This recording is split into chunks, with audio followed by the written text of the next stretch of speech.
Hello and welcome to video number 2 of the classes that I missed because I was sick.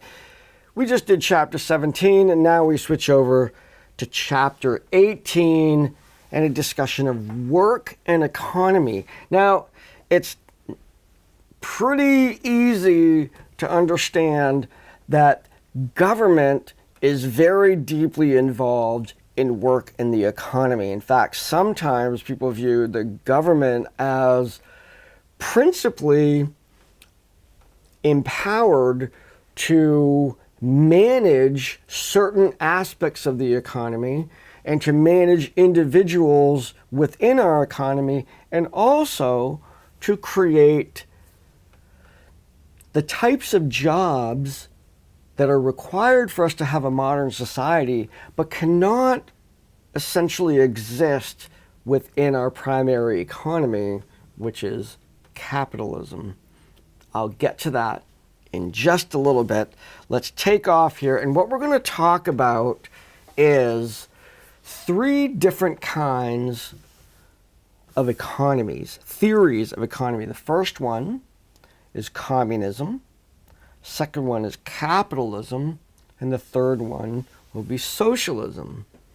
Now, it's important to recognize that these terms have been, except for capitalism, not really, but certainly communism and socialism have been used to describe governments. So a socialist government or a communist government. We need to recognize that we have to separate these out as concepts, separating it out from the implementation of these things. Many times, communist governments and socialist governments have been led by fascist leaders who become totalitarian dictators, and certainly nothing works well under those circumstances. So it's a little unfair to look at the term communism as an economic theory and socialism as an economic theory, and how they are truly adeptly and correctly applied within an economy like ours, which, although it is primarily centered around capitalism, we have segments of communism and socialism, in fact, quite a bit of socialism in the American economy. So try to separate those things out, that we're talking about the economic theories that underlie these, and certainly many of the implementations of communism and socialism have gone awry, not because of socialism and communism, but because of the type of leadership. Now, keep in mind too that most of the world operates in an extremely socialist manner. The level of capitalism that we have in the United States is rare on a global basis. It makes us the richest, but it also contributes to a very high Gini, very high inequality, which is both good and bad. You know, we're not going to condemn anything with this, but I do want to clarify where communism works, where socialism works, and certainly where capitalism works. So let's take a look at the components of each one of these. In communism is collective ownership. Everybody owns the means of production. I'm going to use Mr. Shoemaker as this. If Mr. Shoemaker was communist, all of his employees would have equal share of all the means of production in his shoe factory. There would be no Mr. Shoemaker as a private owner of the means of production. Productivity would be determined not through a process of necessarily supply and demand, but simply decisions made among the government to dictate how many shoes from Mr. Shoemaker's factory they're going to have. So this becomes highly dictated by the government within a government that is communist. Productivity determined within the correct application of communism is determined by the leadership within the group, and I'm going to get to that in just a little bit. There's very little social mobility. People's roles and statuses remain very static. They remain the same.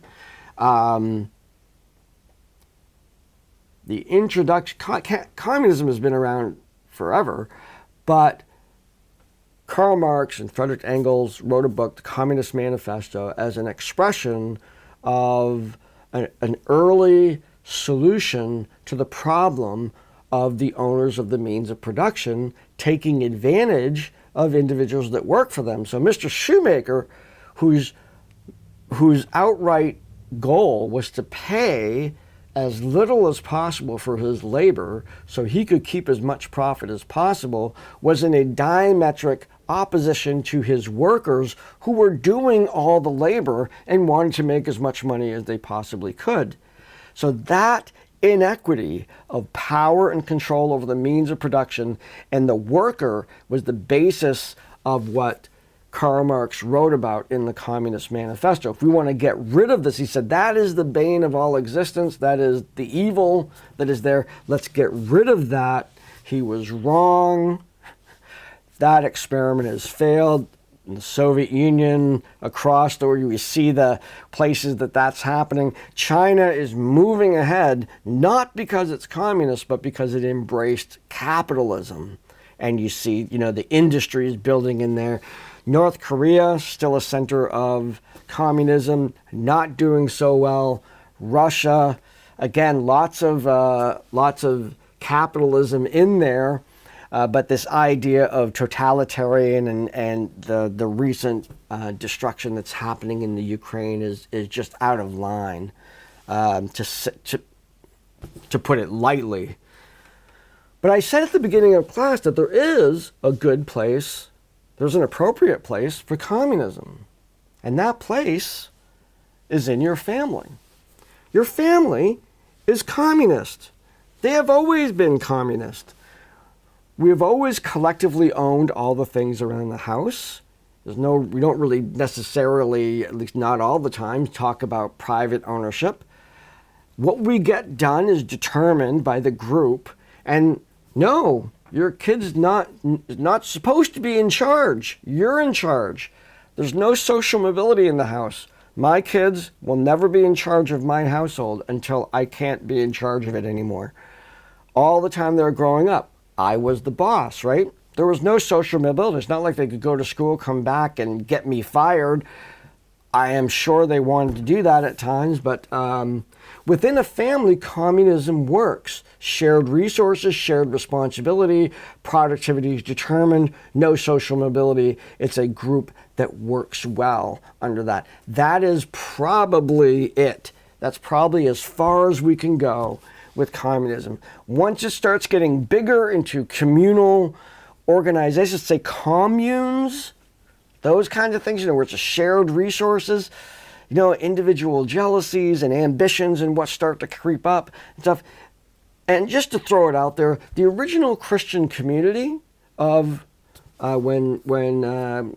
once Christ was gone and the church started to grow was absolutely communist. When you were going to join the Christian church, you had to give all of your worldly goods over. You had to become absolutely poor. Everything went to the leadership within the group, and it was distributed evenly. Well, we all know what happened with that. We had splintered churches all over the places, and now we have this, connected yet divided sense of that idea. No, doesn't work when we get anywhere above the family. And even within the family, there's value for individual ownership. We give kids an allowance. We give them toys. We say, you take care of those toys. So when you're in a position of power, you'll understand what it means to take care of things that everybody's going to have to use. Okay? Very useful application of communism. Now let's step over to one that we're all probably pretty familiar with and we participate in all day, and that is capitalism. Capitalism embraces private ownership. Private ownership, even the owner of the business, or private ownership through stocks. When we split up a company and we sell partial ownership of them in the form of stocks on the stock market, and people see the value of that, and their perceptions of how valuable that company is will raise and lower the value of that stock. And of course, we see those lines on the news all the time, right? So that's ownership is private. So what we see in there it is to seek profit. Always, always. You can't have a capitalist business that is not trying to make money. Now, making money is not evil. The love of money is evil. Making money is not evil. If I'm going to invest my time into a craft, let's say I invest my time in teaching, I'm using time. But at the same time, I have to feed myself and pay for my heat and pay my rent and, do all of that stuff. So I'm hoping that someone pays me to do that. And I hope that the costs, let's say all the equipment that I had to buy, all of the car, the gas that I have to put in to go for class and all that stuff, I'm hoping I make a little bit more so I have a little bit of profit on what I do. Anybody who's an entrepreneur will know you're not going to go into business so you can not make money. You're trying to make your living. You're trying to have extra money come in so you can go and buy and do the things that you want to do. That's the whole purpose of capitalism itself. It's profit seeking. It's based on competition. And this is a little bit about, just read recently that social Darwinism is not as clear-cut a topic as I thought it was, but social Darwinism, put forth by Herbert Spencer, the idea that the fittest survive. But without getting in, I shouldn't have even mentioned that term. I read a new article on it, and now my brain is flipping out on the term. But competition is supposed to be, this is what's supposed to happen. There's a buyer for what you're selling. There's other people that are selling things that are similar to me. If I make my product good, quality, lasts, and cheap, then I get the customer, and they don't. And if I do that really well, they could go out of business. And then I have all the customers, what might call a monopoly. Now, most industries are not monopolies. There are very large players. In the cell phone market, there are very large players, computer operating systems, very large players, but there's still competition. Our electricity, however, there are large players, but competition for utilities like that doesn't really make sense. So those particular markets, even though they're capitalistic, are managed. We don't want, at least I don't want, every year to have to renegotiate which company I'm going to get my electricity from. And I don't want 10 different electric wires going across my yard on the telephone poles, one for every company that's trying to get my business. It just doesn't make any sense for utilities like that. So the government kicks in, elects a board called the Public Utilities Commission, and they manage what are called natural monopolies. They're for-profit companies, but they're managed using a little bit of socialism. We'll get to that in just a second. So competition exists. The ultimate end of competition is supposed to be better products for less money. Everybody wins. Survival. This works really, really well in business. This is a key thing. It actually works. It actually works. Now, notwithstanding, I talked about, we talk about cell phones and we talk about the big players in the cell phone industry. And I happen to be an Apple fan. So there's one thing that's interesting about Apple, and you could probably say the same thing about Nike, probably say the same thing about Mercedes, is an Apple phone's a phone. Nike is a sneaker. Mercedes is a car. What's the big deal? The big deal is branding, that there's value in branding. Now, those three companies, three very recognizable companies, Apple, Nike, and Mercedes-Benz, have brand reputations that allow them to charge more than the usual going price for those kinds of products. You can get way cheaper phones than an iPhone. You can get way cheaper sneakers than a Nike, and you can get a way, way cheaper car than a Mercedes. But yet, those boutique brands continue to exist. Marketing, advertising, quality, all of those things. Other areas where they compete actually so well, they can actually charge a premium. Because people not only want the product, I don't only want a phone, I want the Apple product. I don't only want sneakers, I want Nikes. I don't want just any car, I want a Mazda. Actually, that's what I have. No Mercedes, not yet. So it works really well in business. Now, that whole mechanism began in Europe. And in the course book is a video on capitalism, and it goes over that whole history. It's a little snarky, it's a little wild like these videos are, but it's a great history of where the idea of capitalism came up, how it gave us more time, then we had more leisure, then there's more products, and then product exchange, and then ownerships of different businesses. Where did that all happen? The whole banking industry coming in, that whole complexity that describes our modern capitalist economy. So, look at that video, teaches you a lot about the origins of that, and where business is really the way that capitalism shows its true value. That leaves us with one more, socialism. Very much getting a bad rap in the public eye in America. We have sort of this fear of socialism, even though it surrounds us. It is everywhere. So let's take a look about what socialism really is. So, first and foremost, shared ownership. Not collective, shared. It's different. We all pay in. And for some things you have to pay in to be a part of it. You're just not, it doesn't for free, but I'll get to the free stuff later, what that means. Nothing's free, but we'll get to that. Shared ownership. Things are done for the collective good. There is equity.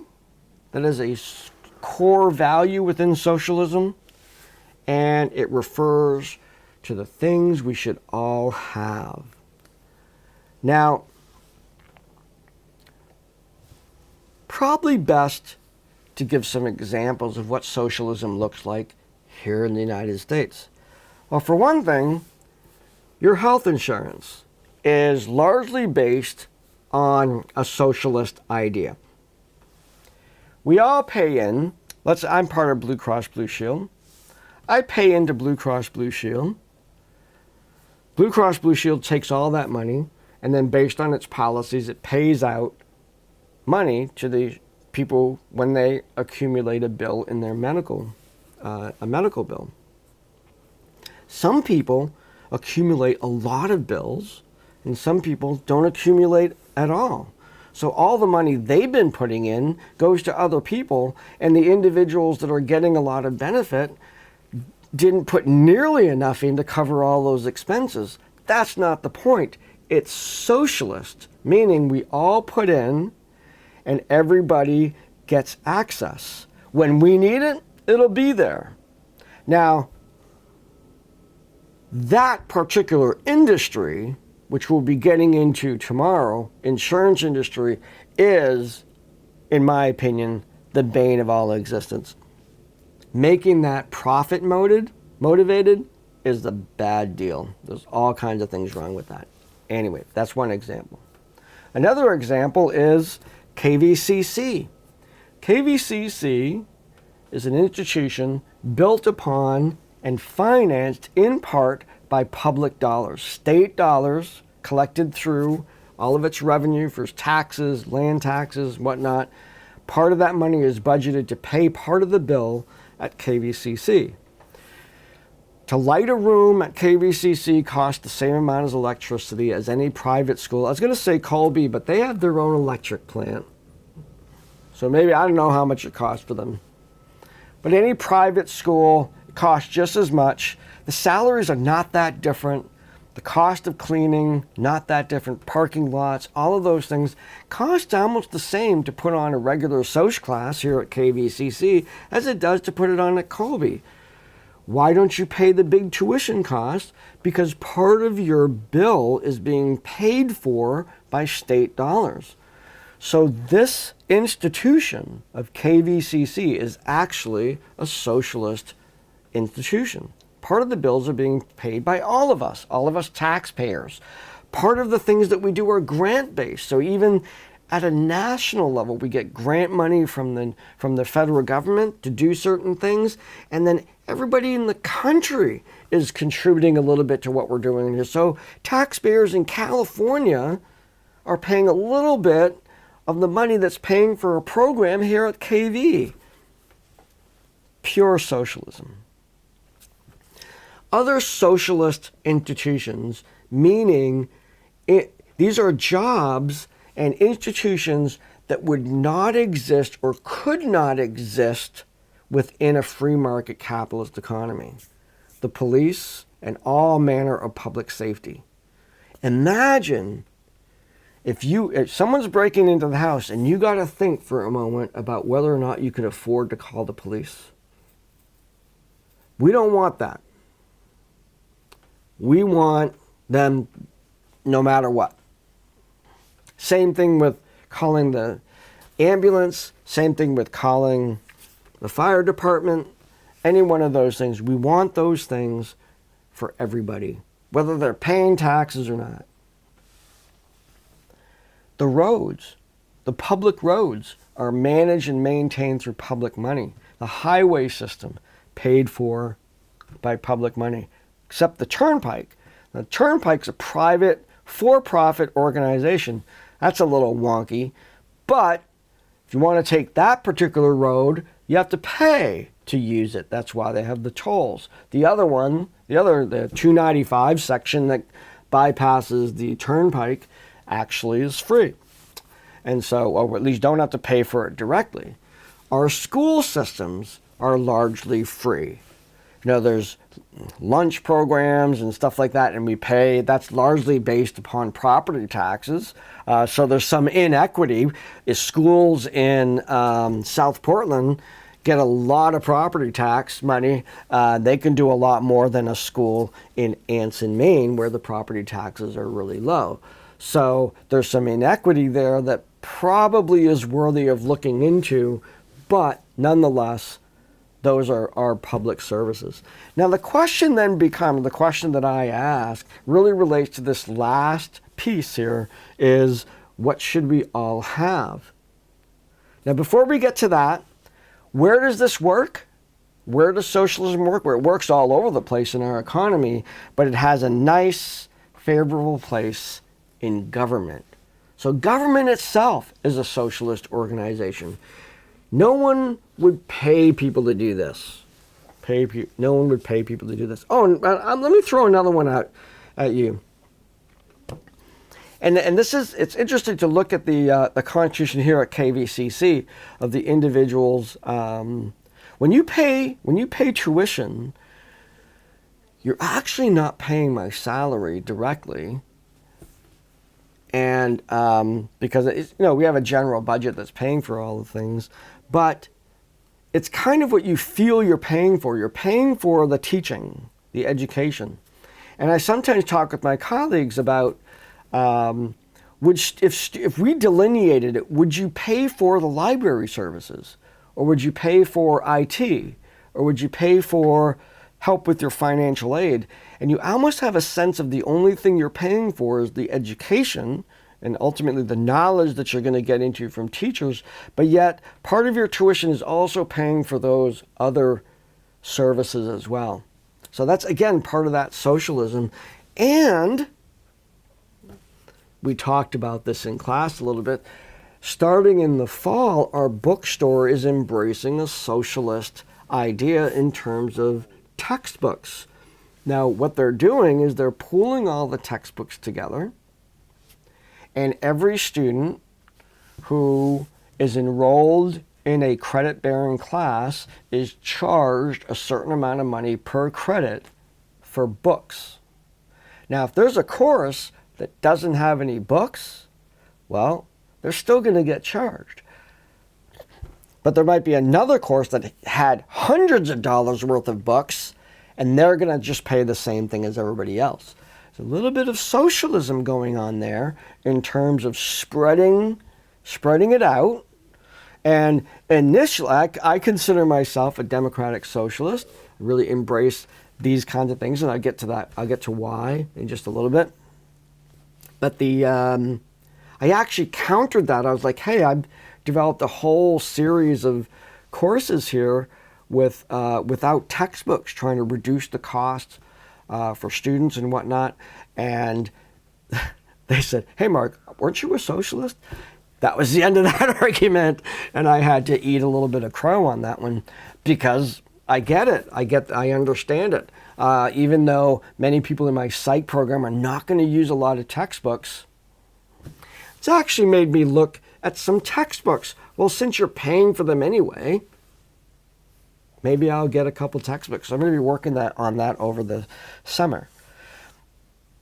The reason why I'm a democratic socialist is because of this larger-than-life question, things we should all have. I believe we should all have roads to drive on. That should be publicly funded, taxes and all that stuff. Whether you're driving because you're running away from robbing a bank or whether you're on your way to work, I don't care. I want the roads to be already paid for. Let's call that free. I know nothing's free, but no direct payment. I don't have to get in my car and chain to go out onto 201. No, I can just go on 201 and use the road. Other free things. Believe in public parks, local government, advocacy services, services for individuals with disabilities, the ADA, government, police. I think that should apply for everybody, and it does. Where my debate comes in terms of a modern society, what else besides the things that we already have? I think healthcare should be free. I think we should all have access to the same level of healthcare no matter how wealthy we are. There can still be boutique services, just like there can be Apple iPhones for people of means, but everybody should be able to access healthcare, and your decisions to get healthcare should never weigh on your decisions for career or eating or leisure or anything. It should just be a given. And I've lived in a country, Canada, that has that, where they switch jobs, they become unemployed, maybe they try to start their own business, all this flexibility in what they do without a care in the world as to whether or not they still have health insurance. The idea of a pre-existing condition doesn't exist because you've always had social insurance. So there's no such thing as a pre-existing condition. We just went through, my wife was in the hospital, and although her insurance covered most of the surgery, she had just gotten a new job, and the short-term disability, which would have helped, was denied because it was a pre-existing condition. Oh, I hate that. So insurance should be free. The other thing I think should be free is high-speed internet. I think it's like the roads. It's the new highway for the business. Everybody should get it. Massive infrastructure investment by the government, making sure we all have access to whether you're streaming porn or you're starting a new business, I don't care. Everybody should have access to it. I think those are the two for now. Not everybody needs an iPhone.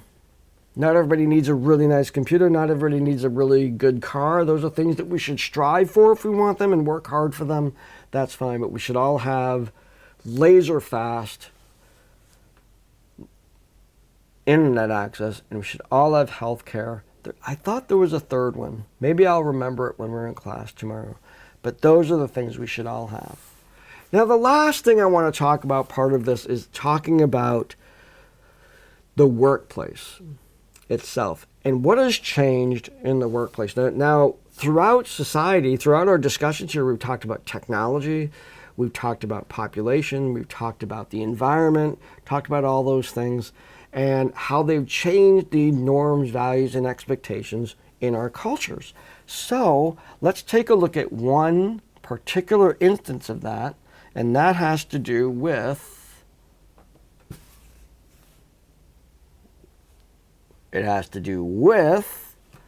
COVID and the changed workplace. What has happened here because of COVID that at first was a controversial response to the pandemic, continues to be controversial, I guess, but has turned into potentially permanent changes in the way work is done. And let's take a look at that. So, first, that really whited out. Changes that are happening continue. Changes that were happening. People were already moving to their houses to work from home. People were already moving out of the cities into the suburbs and telecommuting. This was already in place, so many businesses just pressed on the gas pedal when it came to that. Our post-pandemic perspective of work, I think probably the most profound of all. I think we're seeing changes in how we view work. Maybe we got home and we found out for reasons other than the work itself, but we liked being home. We liked being with our family. We liked that our dog was right there for us to pat while we're working. We liked that we could take a quick walk outside and water the flowers or shovel the driveway or whatever that we're doing. And we liked being home instead of being in this other place. Now at the same time, we missed the social interaction, but Zoom came along and gave us a little bit more of that, and that was kind of cool. So, but for many people, they looked and said, okay, I'm trying to change. What is work? And let me throw this one at you. Some people were devastated by this, and I don't want to minimize that. The people were devastated by it. They went broke, they went bankrupt, they lost their businesses, and that's tragic. Some people, they went home while the other one was still working, it was a dual income family, and they decided, dang it works. Someone can stay home with the kids. I don't care who it is. I grew up in a household where my parent, my mom, was home. She worked during school hours with the various activities that she had going on. And when I came home, I had a parent that was there. And my research has looked in, my reading, not real research, but my reading has really indicated that having a stay-home person is really, really good for kids. So that people realize that they're more capable of having a single income family than they thought. Now maybe they got rid of the iPhone. Maybe they got rid of cable. Maybe they only have one car now. Or maybe they're going to keep their car longer. But they made a decision as to how much do I want to work? How much is just enough to make and I'll be fine? This is a very, very important transition in our relationship to work, which through many generations has really been about moving up, making more money, more wealth, more resources, and God bless anybody who's doing that. But for many people, they said, wait a minute, I don't have to make that much money. I don't have to be a part of this rat race. I lost my job and then I started a company and I like that better even though I'm making half the money. I lost my job, got a different job, and now I love that better than I loved my old job. I'm not saying that's universal, but certainly that has been going on, and some people are not going back to work. So part of that unemployment thing that we're seeing are actually individuals choosing to not go back to work anymore. They found that they can do it, so why should I work? I'm just going to enjoy life that much better without having to actually engage in a job. businesses and the bottom line, some businesses, particularly service-oriented businesses, computer programming, everything in computers really, something in filmmaking, consultants, accounting, and all that stuff. Why have an office? Why pay that bill? Why have a building full of individuals doing work? And that was going on before, but now everybody was forced to go home. And not only did they find that it worked, but in many, many, many cases, they found that their employees were actually more productive. They got more out of their employees, and now they're getting rid of the buildings. So why should we come back to the building where we have to pay for the building, we have to pay for electricity and all that stuff? You own that. And remarkably, we can write off on our taxes home office. I have a percentage of my house right here. So a portion of my rent that I pay, because I rent, I can write off in my taxes a business expense because this is where I do a big part of my job, is in this home office that I have. And so those expenses people get really savvy at working at home. It's good for them and it's good for the company, and they can telecommute through Zoom. And then when they do get together, it is awesome and great and productive, and people are happy to see each other. Best of both worlds. This may become the new normal. I know at KV, one of the things that happened in the psych program was, as soon as we were online and everything was online, there were people that came out of the woodwork, I guess, that wanted to major in psychology. Now, they all came in during the pandemic, and the psychology program was actually originally created to be face-to-face. I actually went into the design of that program to make it face-to-face, had all kinds of expectations where people would be taking it face-to-face. That's what I wanted. I wanted an on-campus, lab-oriented psych program. What happened is the classrooms filled up with people who were taking it online, and they want to finish it online. I had to transfer statistics, biopsych, and research methods, which I never intended on doing online, into online formats. And they're the majority of people in that program now, all the people that want to take all these classes online. So it becomes essentially the new normal. In addition to that, people liked it. They actually liked working at home. They liked taking classes online. Many students, now we're not going to give up on face-to-face classes because some people really need to have that face-to-face interaction, and that's great.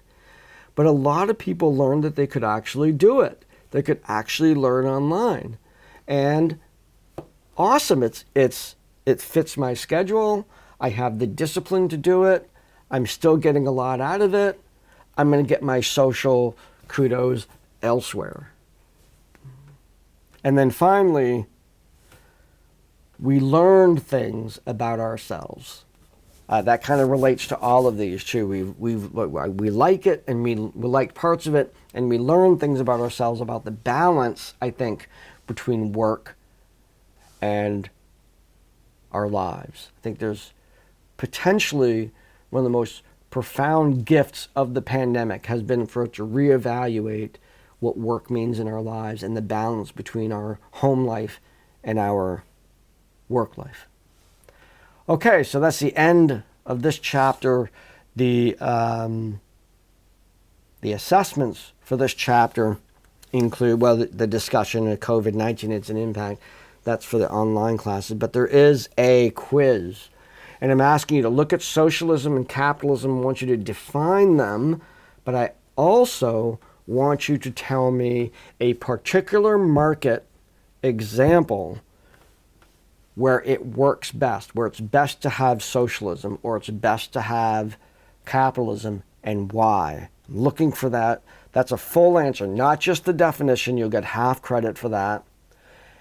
Definition and an example as to some aspect or market that works better under capitalism, and then a different example as to how our economy works better under a more socialist type of economy.